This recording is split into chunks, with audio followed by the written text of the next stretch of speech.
Hello, my name is Aroshi Nanayakkara. I'm the CEO of the global consulting company.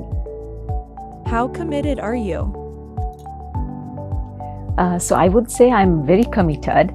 I believe in looking at things in a deep way rather than in a superficial way, and which requires a lot of commitment. So you go really deep down into the issue rather than looking at it on the surface level. Requires quite a bit of commitment. Can your business function day to day without you? So in the consulting business, you need different people operating at different levels. So the report writing, the model development, all of that can happen at a different level. But to really understand issues that an organization is having and probably coming up with the best suited solution, I would think you require somebody at a high level and at a more strategic level. So I definitely get involved in that. What differentiates your product from the competition?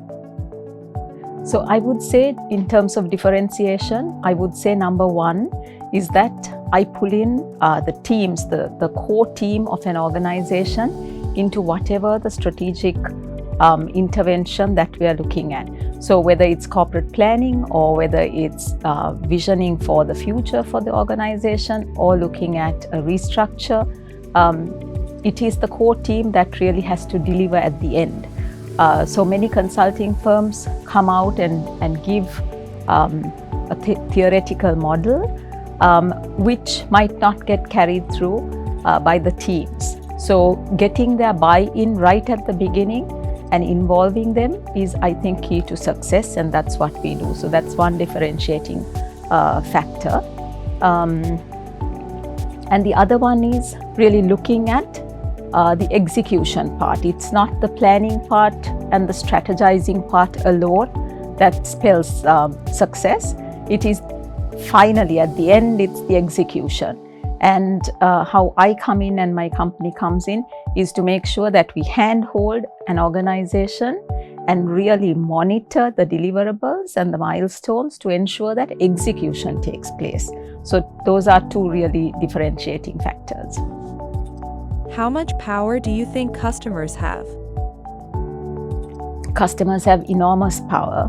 Obviously, the buying decision is by them.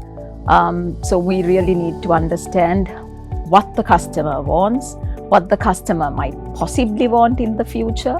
Visioning out that future desire is probably left to us, but at the end, it's the customer who rules. How much power do you think suppliers have? Once again, enormous power. I think the COVID pandemic has really shown that, where a lot of the supply chains dried up, and as a result, many organizations came to a grinding halt. So suppliers have lots of power, particularly in today's context, where a lot of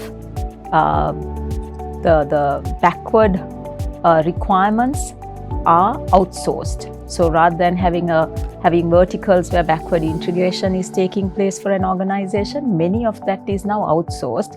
So as a result, suppliers have a lot of power as well.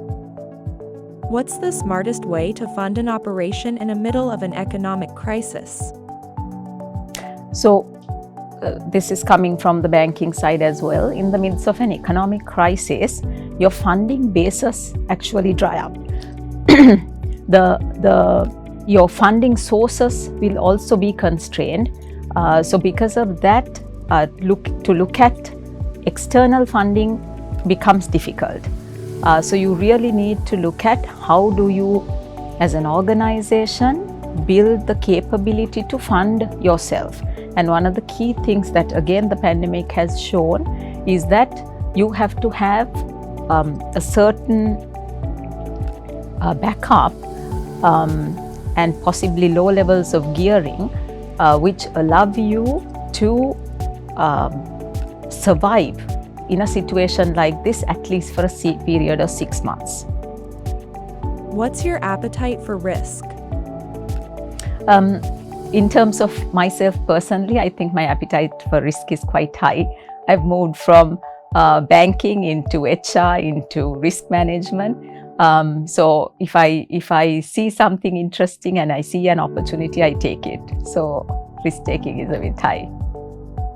Are you truly harnessing technology? In terms of technology, I think Sri Lanka particularly, we have sectors of excellence where technology is really being harnessed, and you're looking at AI and Internet of Things and all of that coming in to play a very strategic role. But a lot of organizations today are not yet on that path. So as a country, I think we really need to get on that. Do you have the right people around you? So this is a challenge that every company faces, and there is no doubt that you have to have the most suited, the best people around you. And I think Jack Ma to everybody says, surround yourself with people who are better than you. In today's context with Sri Lanka, it becomes difficult because we've got high migration, high attrition, and high movement of labor. So it's becoming increasingly difficult. But I think, so for me personally, I would think it is not where it should be. Definitely work in progress.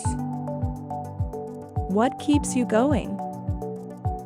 So I have a passion to deliver value, whether it's in corporate planning or an HR intervention or restructure or training.